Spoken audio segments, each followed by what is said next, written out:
Once again, if you're just joining us, we're currently in a series through the book of Proverbs, which I've entitled Wisdom for Today. Wisdom for Today. I don't know if I pray that it's been helpful to you. I pray that it's been encouraging and edifying and uplifting to you.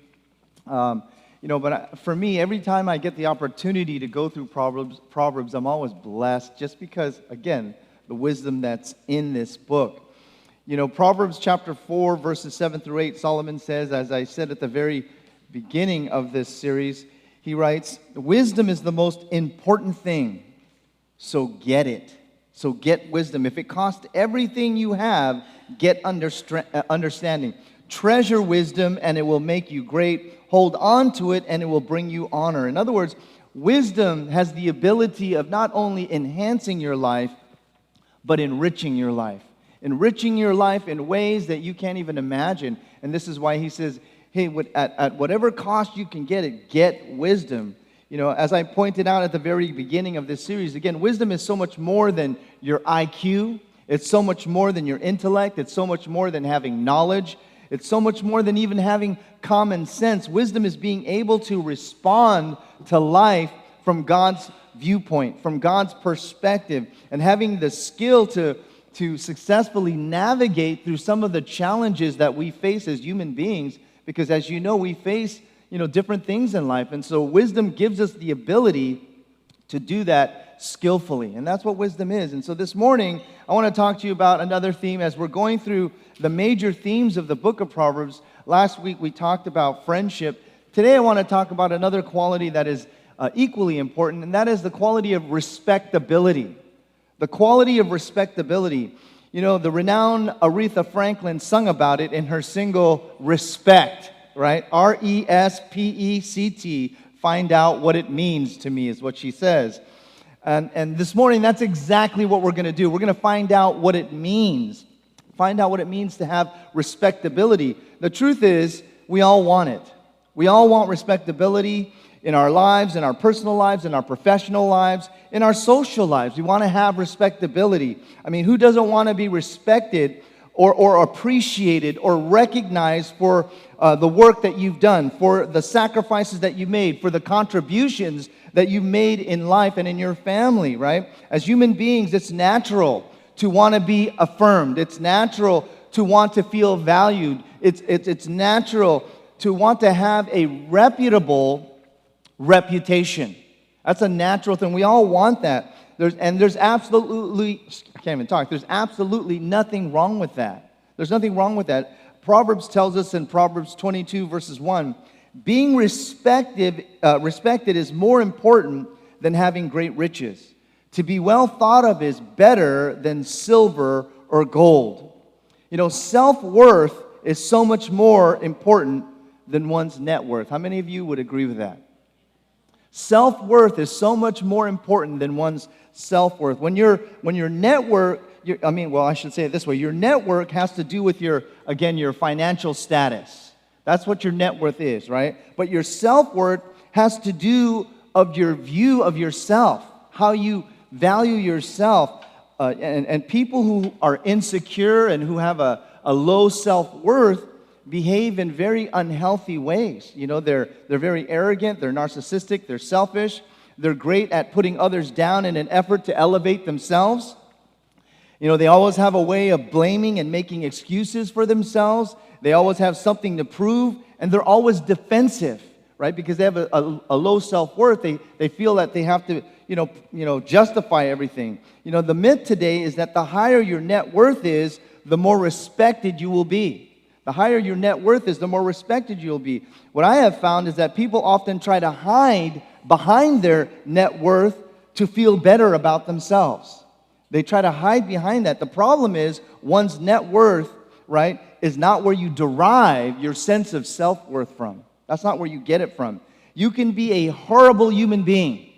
You can be an absolute horrible human being, and have a lot of wealth, but all the money in the world, all the wealth in the world is not going to change that. It's not going to change who you are, right? You can try to hide behind it and try to gain respectability behind that, but that's not going to change anything.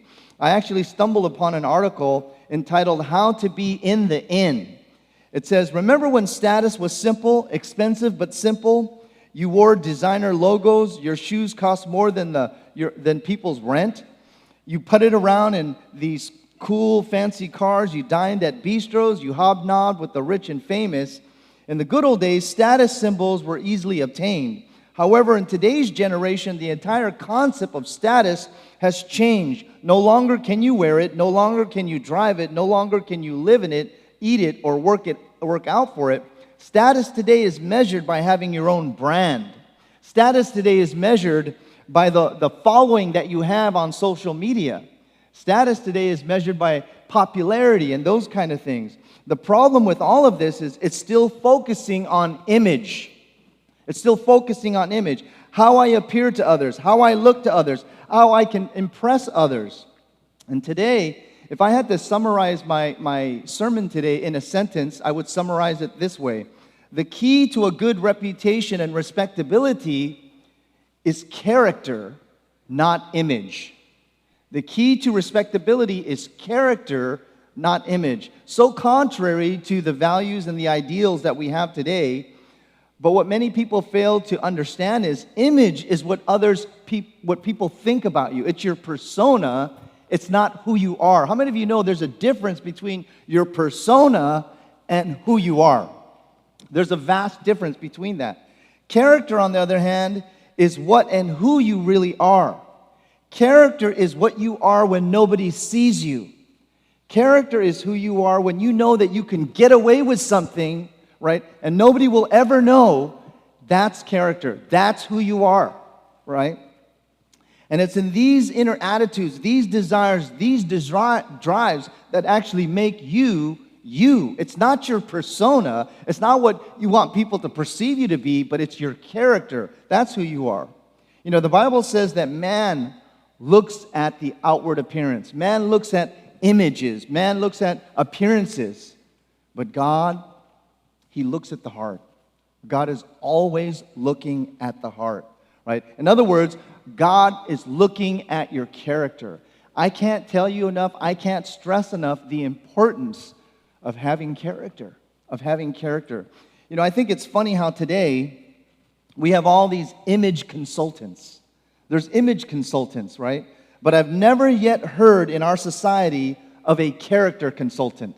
You ever think about that? We have image consultants, but not character consultants. Sadly, people today are much more interested in their image than they are of their character. They're more interested in the persona of things rather than the heart of things.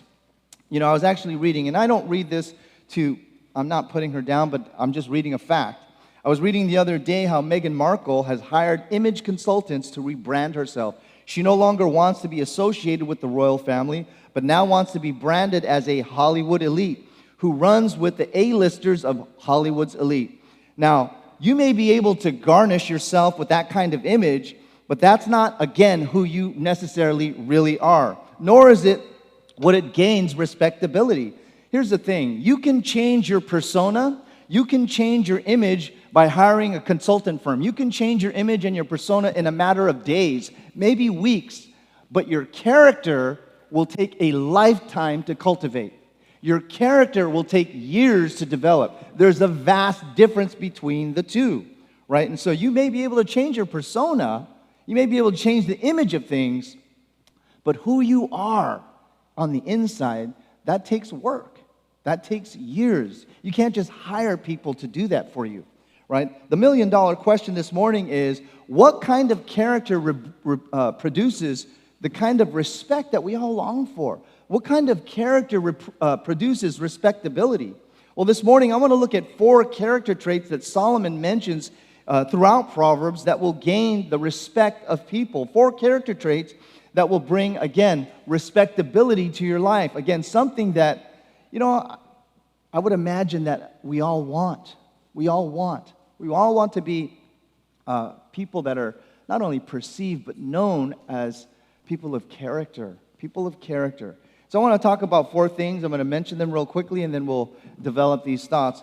Number one, if you want to be a person of character, learn to speak with integrity. Number two, serve with intensity. Number three, share with generosity. And number four, succeed with humility.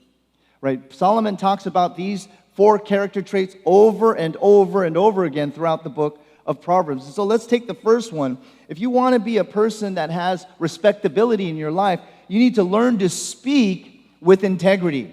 You need to learn to speak with integrity. This is the most important one. This is a major theme in the book of Proverbs. The Bible says that integrity is so much more, as I said, than image. It's so much more than an image. It's so much more important than image. It's the foundation of everything. Proverbs 17:7 says this, respected people do not tell lies. Respected people are honest people, is what he's saying. We admire people who are honest. We admire people with integrity. How many of you would agree with that? Do you admire somebody who's honest? I mean, if you're doing business dealings, do you want to have a car salesman that is honest or dishonest? You want an honest car salesman. If you have a lawyer, do you want a lawyer who is honest or dishonest? Right? We admire people that are honest. You know, Abraham Lincoln was known for being an honest man and a man of integrity.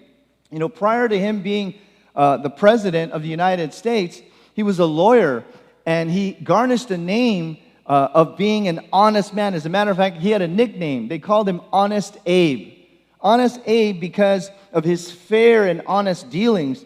You know, and I thought about that, and I thought to myself, is it any wonder that today, if you were to Google it, he is the most beloved president to this day of all the other presidents of our history? Why? Because he was an honest man. He was a man of integrity. It really pains me to say when I hear the things that I hear today about some of the shady dealings that are happening in government and high officials. It breaks my heart. I pray that those things aren't true, but when you hear about them finding cocaine in the White House and everybody's looking at each other like, I don't know how it got here. I don't know who brought it here. You're like, what is going on? That's the White House. How can you tell me the most guarded, the most protected, the most highly elevated office in the land that the people dwell in, that do business, do government in, you're going to tell me you don't know what's going on in your own house? I mean, something's wrong with that, right? Something's wrong with it. We don't respect that kind of thing. It's scary. But the greatest model of honesty is, of course, we see it in the person of Jesus Christ. He actually personifies honesty. As a matter of fact, just like he personified wisdom, he personifies honesty and truth. In John 14:6, Jesus says, I am the truth. That's what he said. I am the truth. Not I know the truth, not I have the truth. Jesus said, I am the truth. I am the truth. In other words, I personify this. And this is how we know that everything that Jesus says, we can count on it. Why? Because Jesus says, I am the truth. I don't just know the truth. I don't just have the truth. I am the truth. And this teaches us an important lesson, and that is integrity is both honesty and dependability. Let me ask you a question. Can you be depended upon? Can people take your word to the bank? Right? Because honesty or integrity is both honesty and dependability. When someone is dishonest, you can't depend or rely on anything they say, right? When they make promises to you, you can't rely on it, right? Because you know that they're dishonest. Proverbs 25:14, Solomon says, a person who promises a gift but doesn't give it is like clouds and wind that bring no rain.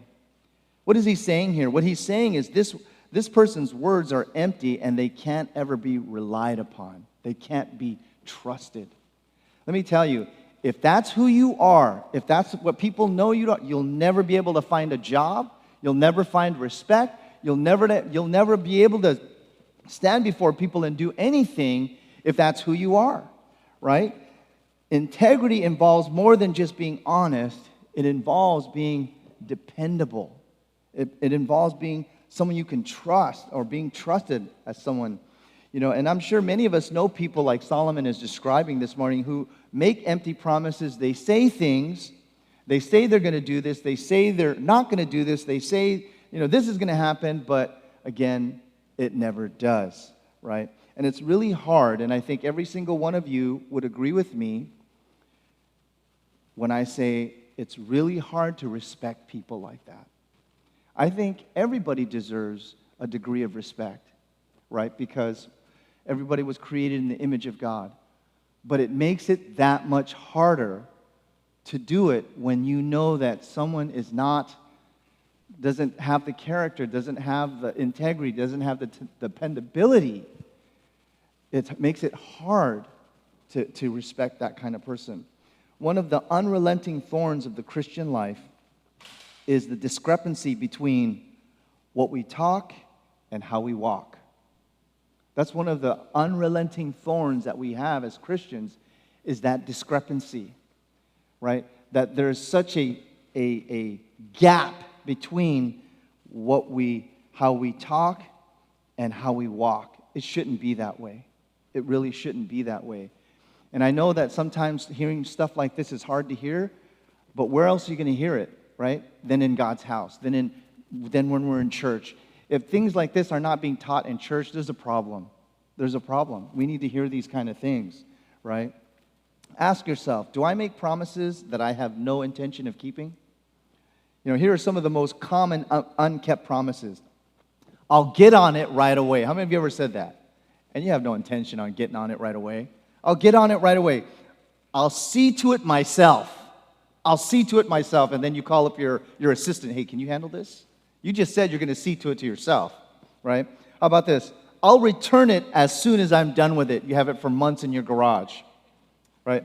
I'll pay you back as soon as I get paid. Or I'll be home at this time. And you know I'm not going to make it home at that time, right? I'll take you fishing someday. Kid's been asking you for weeks or months. We're going to get involved in church soon, I promise. When I get a raise, I'll start tithing. There you go right there. I hear that one all the time. I'll start my diet tomorrow.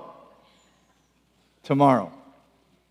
Napoleon would often say, promise everything, deliver nothing. Sounds like politicians today, right? Promise everything, deliver nothing. Whereas a person of integrity does what they say and means what they say. The beauty of having integrity, and I love this, is that you don't have to have the best memory when you have integrity. You know why? Because you don't have to remember lies that you've told. You know, when you lack integrity, all of a sudden you forget what you said to this person, you forget what you said to that person, you forget what you said to that person, and you're like, oh man. And all of a sudden people are calling you out on stuff. Well, wait a minute. Didn't you just say that? Or I thought you told that person this, and you're just like, whoa, what's going on? Again, when you have integrity, you don't have to have the greatest memory because there's a consistency to your life. There's a consistency to your life. A point that Solomon makes in Proverbs 10:9, the man of integrity walks securely. In other words, the man of integrity doesn't always have to look behind his head. Is somebody watching me? You know, are they going to see what I'm doing? Why? Because when you're walking in integrity, you don't fear those kind of things because, again, you're not doing anything that's shady. You're not doing anything that's suspect, right? When you have integrity. And that's the beautiful thing. And I can say this because I wish I could stand up here and sound so self-righteous that I always walked in integrity. No, man, there were seasons of my life where I knew exactly what that felt like, where I was like, man, I hate this feeling. I hate this feeling of having to look behind my shoulder or having to double check things. It's an awful feeling. I don't wish that upon any of you, right? But when you have integrity, you don't live in fear because your life is an open book. Your life is an open book, right? I give every single one of you permission to ask my wife if I'm the same person that I am at home than I'm here at church. You can ask her. Because I do my best. I don't want there to be a discrepancy in who I am. I don't want to sound one way in church and sound a different way at home. I don't cuss at my wife. I don't beat my wife. I don't do those kind of things.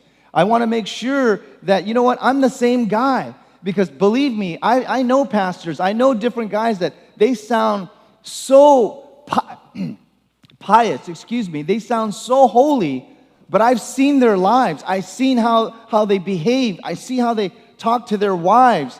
As a matter of fact, a man that I greatly respect, but I've read his biography and I've read some things about him and it's grieved my heart. There was a great man of God. His name was A.W. Tozer.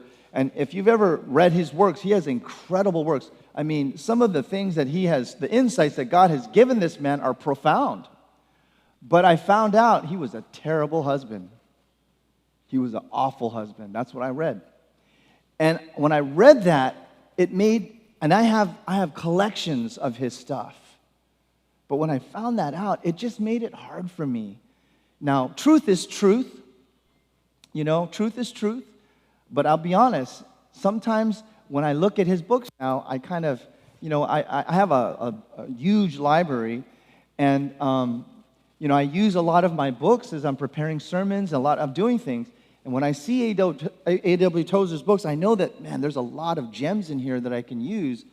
But I find myself now kind of passing over it because I know that fact about him, that not that we're perfect, nobody's perfect, but it was just a big discrepancy because here he had a massive church, he was a man of God, but yet he was a bad husband,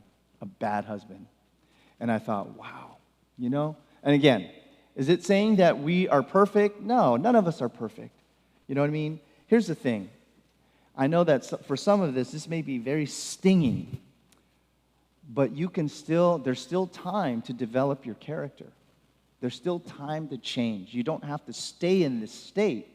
You can today make that change.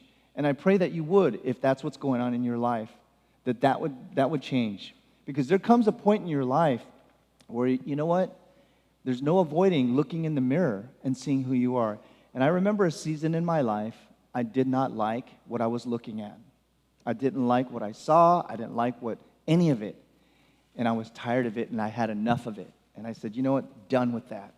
Done with that. I'm not going to be doing that. I don't want to live that life, right? And so you can do that. But a man of integrity walks securely, right? He walks securely. I want you to evaluate your honesty this morning. Evaluate your honesty with your wife, with your kids, with your friends, with your colleagues, with God. Evaluate your honesty, right? Evaluate who you are. That's the problem.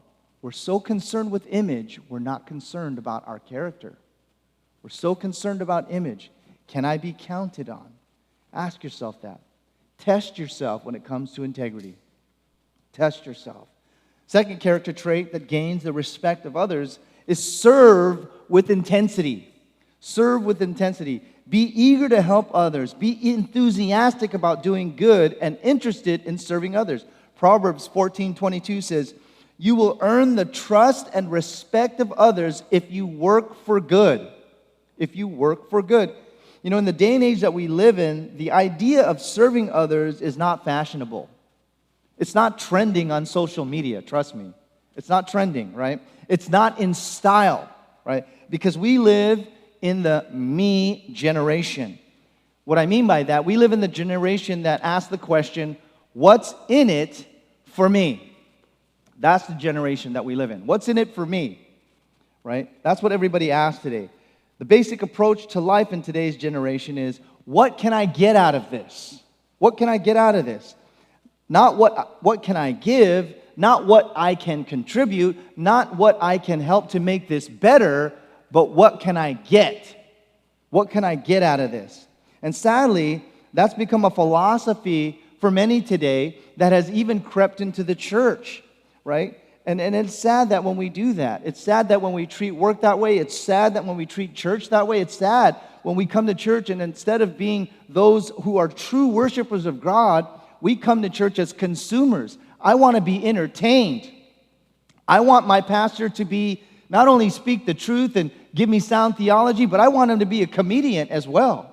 I want him to be charismatic. I want him to jump around. I want to feel good. We come as consumers. Man, I hate to break it to you. I am not an entertainer. I am terrible. I'm terrible at jokes. I'm horrible at those kind of things. But you want to come and hear the truth? I will give it to you. I will share the truth as best as I can with the ability that I can. But people treat things that way. They're consumers as far as what I can get, not what can I contribute. And this is how the vast majority of people approach life. What can I get and gain by doing this? Jesus had a different mindset. In Matthew 20, verses 26, Jesus said this as he was speaking to them, and I want you to think of the context. One of the conversations that was frequented among the disciples was, who's the greatest? I'm greater than you are. No, I'm greater than you. No, I'm better than you. Jesus loves me more, right? I mean, that was a constant thing that was going on. And one day, Jesus had to sit them down, and he told them, Matthew 20, 26, whoever wants to become great, look what he says, learn to be the servant of all. They were constantly bickering back and forth about who's better, who's greater. But Jesus says, you want to be great, learn to be a servant. As a matter of fact, before Jesus went to the cross in John 14, what does he do? He takes them into the upper room. They're getting ready to have a meal, but before he has a meal, all of a sudden he brings a basin of water and he begins to wash every single one of their feet. And they were completely blown away, especially Peter. Peter was almost like, no, not me. But Jesus told him, Peter, you don't understand what I'm doing today. I'm trying to teach you something. I'm trying to teach you. I, your Lord, your master, your teacher, is serving you. Right? Greatness doesn't come from being served. It comes from serving. Again, that is not trending on social media. That is not popular today, right? That is just not, right? Instead, serving is perceived as something that is lowly and beneath you. When you talk to young people about their futures and ask them, what do you want to do with your life? And believe me, I have done that. I've been to colleges. I used to do surveys when I was trying to witness to these young kids, and I'd ask them these kind of questions. Not one of them ever told me, when I grow up, I want to learn how to serve people. I want to learn how to be of service to people. You don't hear that, right? I want to be a servant, because serving, again, is seen as something that is demeaning, something that is lowly, something that is even humiliating. But Jesus again said in Matthew chapter 20, verses 28, Jesus said, the Son of Man did not come to be served, but to serve and to give his life a ransom for many. That was the heart of Christ.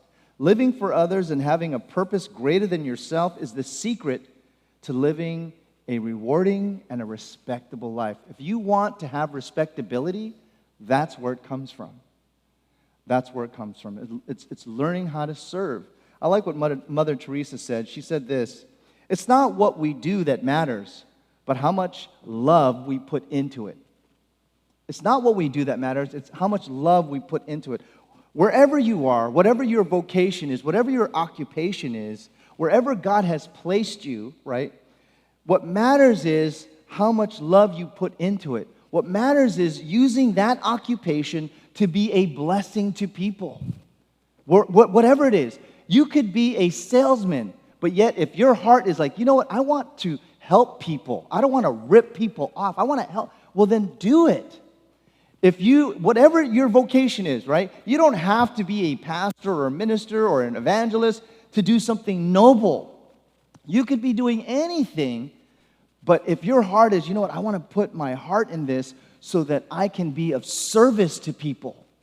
That is what's important. That's what Mother Teresa was saying, right?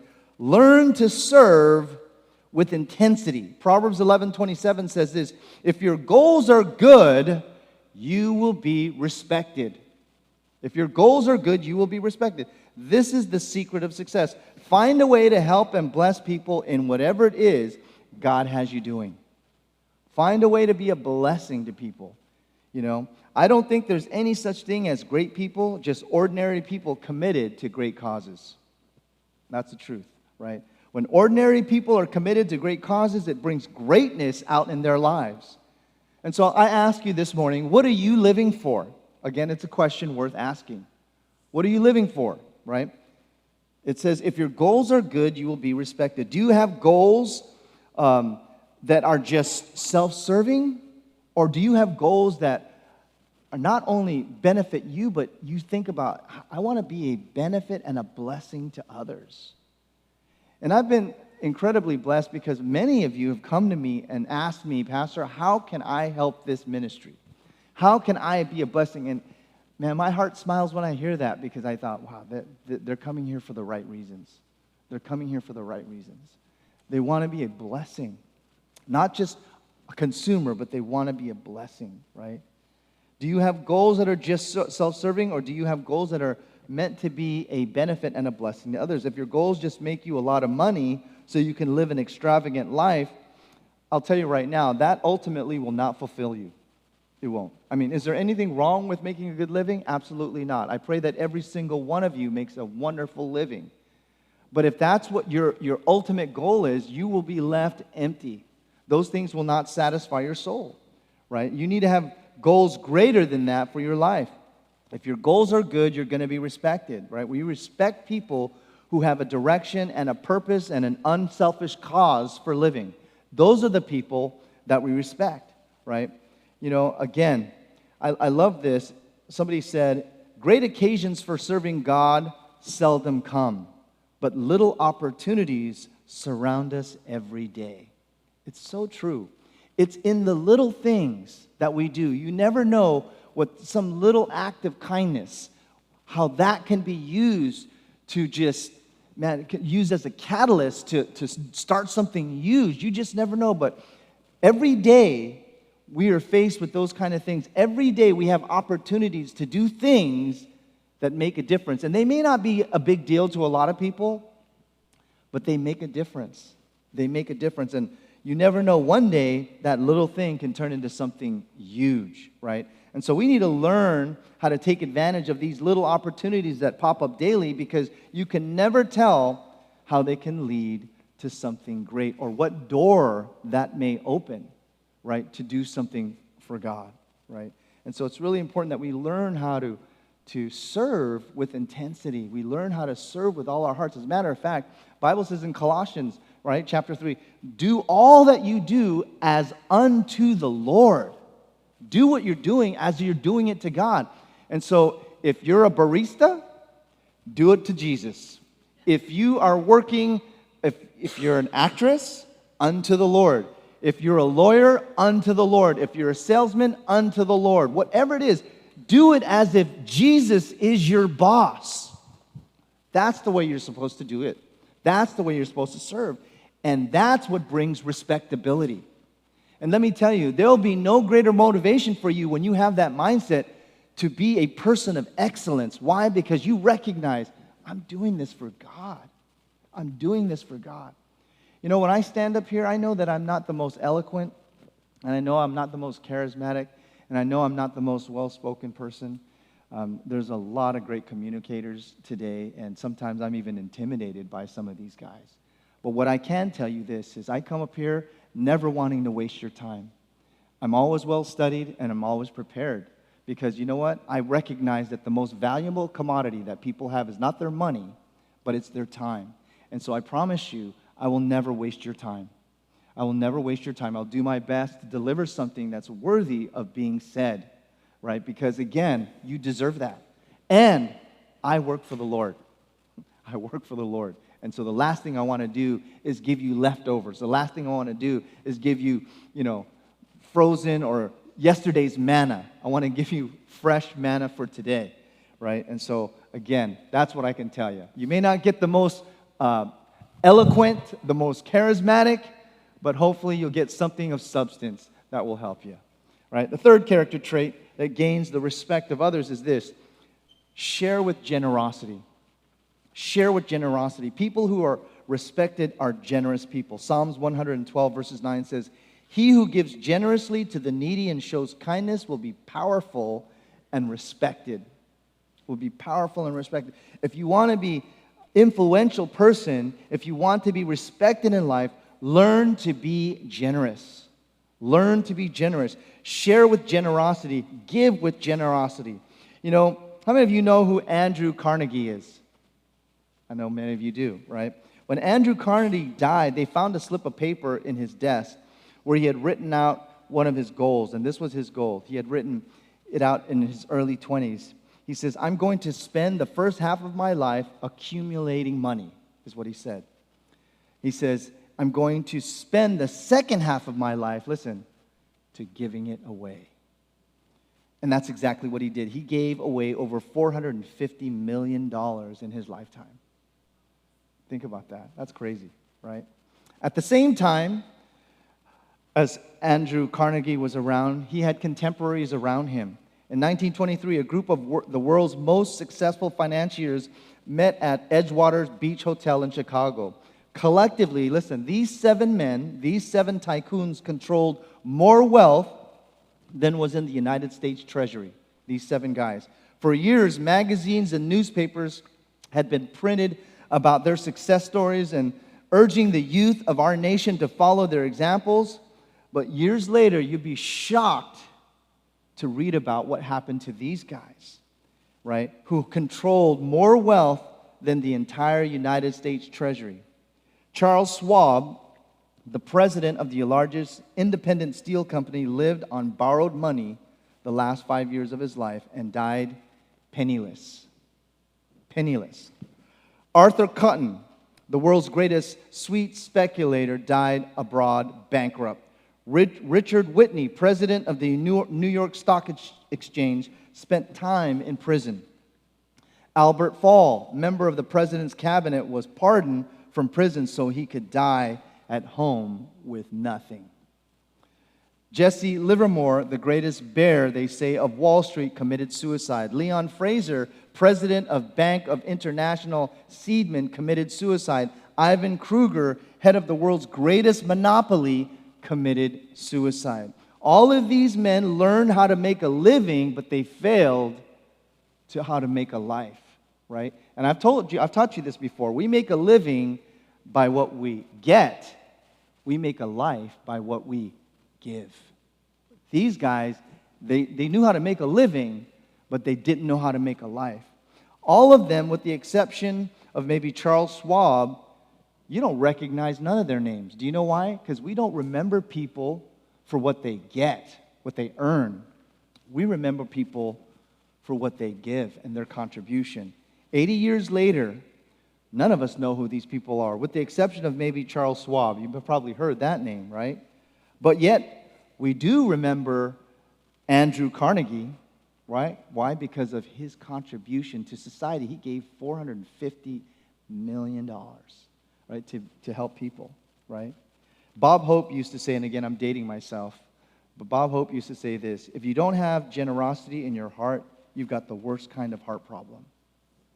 And it's so true. It's so true. Jesus talked about covetousness more than a lot of things, right? He even said the heart of man, well, I shouldn't say he said it, but he taught this. The heart of man is an idol factory. It's an idol factory. We covet things. We you know what I mean? It's not a good thing. Proverbs 11:25 says, the generous will prosper. Those who refresh others will themselves be refreshed. Learn to be generous. Now, this is a paradox. It says, the more you give away, the more you get. That's a paradox. I mean, it's hard to wrap your head around that, but think about this for a second. I talked about this. When you, how do you get more energy? By just trying to hold on to it, or by exerting it? By exerting energy. When you give blood away, guess what happens? Your body produces more blood. That's what happens. And so learn to give, right? Learn to give. You know, I've said it a million times. Pastor Darren, Pastor Steve have said it. You know, you can never outgive God in time, in money, in effort, in energy, in service. God restores it back tenfold and then some, right? And so learn to be generous. Again, evaluate yourself in this area. Evaluate yourself in this area, right? Because, again, this is our legacy. This is who we are. You know, what kind of giver am I? What kind of giver? Let me tell you, there are 3 kinds of givers. I'll tell you which they are, and you figure out which one you are. There is the grudge giver who says, I hate giving. That's the grudge giver. But then there's the duty giver who says, I really don't want to give, but I feel obligated to give, and so I'm going to give, but I don't want to give. That's the duty giver. But then there's the thanks giver, the one who gives from heart of thanksgiving, who says, I find joy in giving. See, grudge giving comes from constraint. Duty giving comes from a sense of obligation. But thanksgiving comes from a grateful heart that recognizes that you would have nothing if it wasn't for the grace of God. That's where thanksgiving comes from. What kind of giver are you? If I had to summarize the Christian life in one word, I'll tell you what it would be. It would be the word give. John 3:16, for God so loved the world. What did he do? Say it. He gave. For God so loved the world that he gave. That he gave. Right? The world speaking about you and me. That's what the Christian life is all about. God loving us so much that he expressed his love in his extravagant giving to us of his son, Jesus Christ. That's how much he loved us, right? When you love somebody, you can't help but give to them. That's just a fact. You just can't help it when you love somebody. And so, when you learn to speak with integrity, serve with intensity, share with generosity, it brings respectability. Let me give you the last one. The fourth character trait that gains the respect of others and gains respectability is succeed with humility. Succeed with humility. Proverbs 29:23 says this, arrogance will bring your downfall, but if you are humble, you will be respected. You will be respected. I want you to zoom in on that word humble. As I'm sure you've heard it said before, stay humble or you'll stumble. You know, I'm going to share a story with you, and it's true.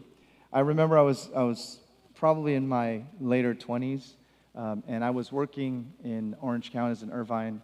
At the time, I worked for an organization called Griffin Financial, and so I used to do that. I used to do stuff. And I worked in this very posh building, very cool, executives walking, and everybody was dressed to the, back at that time, everybody's like decked out, you see the women, beautiful women, decked really, and I was strolling in, had my briefcase, had my suit on. I thought I was pretty fresh. I was like, yeah, look at, I'm going out, walking in the building, and I think the ground was wet or something, but and God checked me so hard. I was walking in, I thought it was all of it. I thought it was that in a bag of chips. I just thought it was all of a sudden I slipped, and I kid you not, everybody saw it. I slipped, I fell on my back, my briefcase flew up in the air, and I was just like, I was so humiliated. And right at that moment, God told me, you better check yourself before you wreck yourself, dude. You better check yourself quick. Some of us, we think we're all that and then some. You better be real careful with that kind of stuff because God will humble you quick. He knows how to do that. Stay humble or you will stumble. I know that literally, believe me. Believe me, from that moment on. And this is another truth. I was on my way to work, same company. I had this, I had a Ferrari red Camaro. It was lowered. It had rims on it. It was banging. That was the car. I was on the road and I was driving. I'm thinking I'm cool. And I kid you not, somebody slams right into me, and I just lost my mind. And once again, God reminded me, dude, you better calm down because it's not about that. Sometimes that happens, and we all have to do that. Some of you are very attractive people. Be careful, right? That can turn around. Look at some of the celebrities today. Before and after pictures, Be careful. Stay humble. Isn't that terrible how vain we are? Like, oh, how does this person look today? It's awful. But again, stay humble because pride has so many different layers. You know what I mean? It's just so many different layers, and you got to be careful with that because again, nothing will bring you down faster than when you have pride in your heart. Right? Stay humble or you'll stumble. This is why the Bible says, clothe yourself with humility. Clothe yourself with humility. In other words, put on a humble attitude. And when you do, guess what? Now you're dressed for success. Now you're dressed for success, right? But instead of doing that, people tend to think and believe their own press. They like to believe their own press. They like to, they think that, hey, man, look how I look, all of these things. But be careful, because God has a way of humbling us, right? And here's the thing. The truth of the matter is, one of the most abhorrent things that people just despise is arrogance, right? It's arrogance. People are not attracted to arrogance. They're just not, right? It's not arrogance that attracts people. It's humility that attracts people, right? It's been said, pride is the only disease known to man that makes everyone sick except the one who has it. Think about that. It's so true, because like when you see that, it's just a turnoff, right? It's just a turnoff. It's humility that attracts people.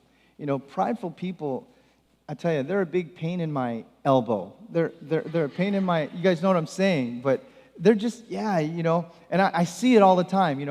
I'm doing my best. I'm getting older now, so I'm trying to stay healthy, and it's not about it's not about anything else than other than recognizing I'm getting older and I need to keep the blood moving. But I kid you not, man. You go to the gyms today, guess what everybody's doing? They got these little tripods like these, and they got their phones out, and everybody's videoing themselves. Everybody is like, dude, I'm waiting for this machine, but you're videoing yourself. You know what I mean? And I kid you not, man. These things, they go viral. But I'm walking around the gym. I'm like, I can't go there. This guy's videoing over here. I can't go over here. This guy's got his phone out over here. But it's nuts. That's what's going on. You know what I mean? And it's everywhere. It's just everywhere. But that's just the way it is today. But again, we need to be really careful with those things, because God knows how to humble us. But again, it's not very attractive. But how can you spot a humble person? How can you spot a humble? Listen to what this says. Proverbs says this in Proverbs 27:21. A hot furnace tests silver and gold, and people are tested by the praise they receive. Wow, right? Every time you're complimented, every time somebody says, man, you're the man, or you're the stuff, you better be careful, because that's a test. That's a test. When people tell me, Pastor, that was a great message, the first thing I try to say is, praise the Lord. God's good. You know what I mean? I don't, because I recognize that, hey, glory goes to God and not me. I want to give it back to God. But you want to find out who is really humble, and you see it when they are complimented. You see it in their success, right? Somebody said, praise is like bubble gum. You can appreciate it, but never swallow it, because it'll make you sick. It's very true, right? It'll make you sick. Humility, here's the thing. Let me bring some context and some balance here. But humility is not putting yourself down, walking around saying, I'm no good, I'm lousy at this. It's not saying that. Humility is not denying your strengths or even denying your abilities. Because some of you are very talented. God has given you abilities and that's okay. God has given you these strengths and all of these things. And it would be wrong for you to lie and say that you're not very talented. I look at Mr. Blades back there. He's a very talented guy. He's a very skilled man, right? But you don't hear him going around saying, hey, I work for the richest man in the world, and he has me designing, what he has him designing, right? Humility is not denying your strengths and your abilities. Humility is being honest about your weaknesses. It's realizing that God has done so much for you. It's acknowledging that people who helped you along the way, it's acknowledging that you wouldn't be where you are without God or His abilities, His giftings in you, right? It's not just taking the credit for your success, but acknowledging those that helped to get you where you are. The other day, again, I'm into docuseries lately. I've been watching docuseries, and I watched the docuseries of Arnold Schwarzenegger's life. Has anybody seen it? It's actually really good. Now, he's a little crass in some parts, and so I'm not advocating that. But I really liked what he said toward the end of the series, and I thought it was actually powerful, because he was saying that, people tell me all the time, Arnold, you're the perfect example of what it is to be a self-made man. That's what he says. And his response is, what are you talking about, self-made man? I had so many people along the way helping me, right? And then I like what he says. He says, you could call me a lot of things. You can call me Arnie. You could call me Snitzel. You could call me a Kraut if you want. But just don't call me a self-made man, because I'm not. I'm not. He says, people have helped me my whole life. I haven't gotten here because I'm a self-made man. And that is true for every single one of us. None of us has got to the place that we've gotten to, has experienced the success or the wealth that we have on our own.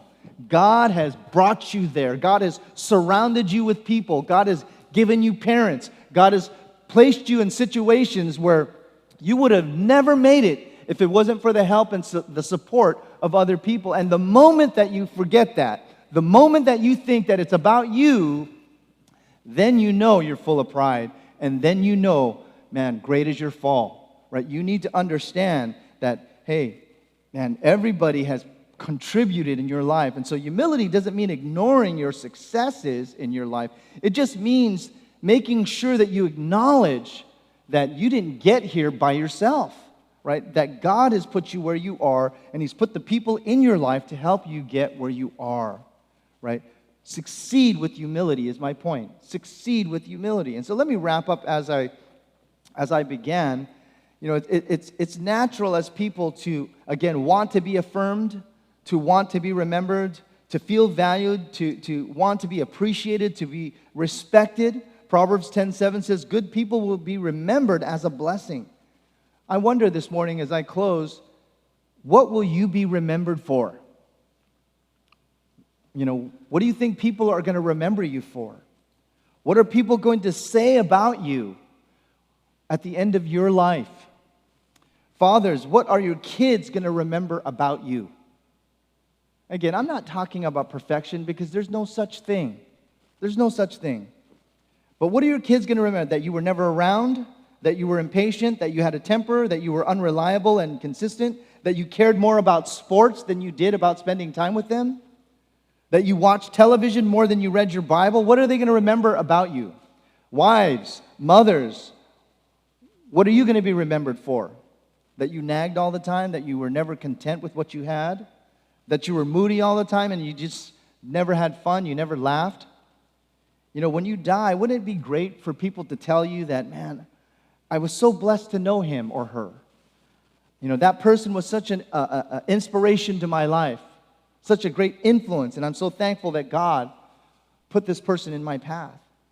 You know, for people to say, or your wife to even say, my husband was an incredible spiritual leader who enriched my life. And if I could just let you in a little secret, that's my dream.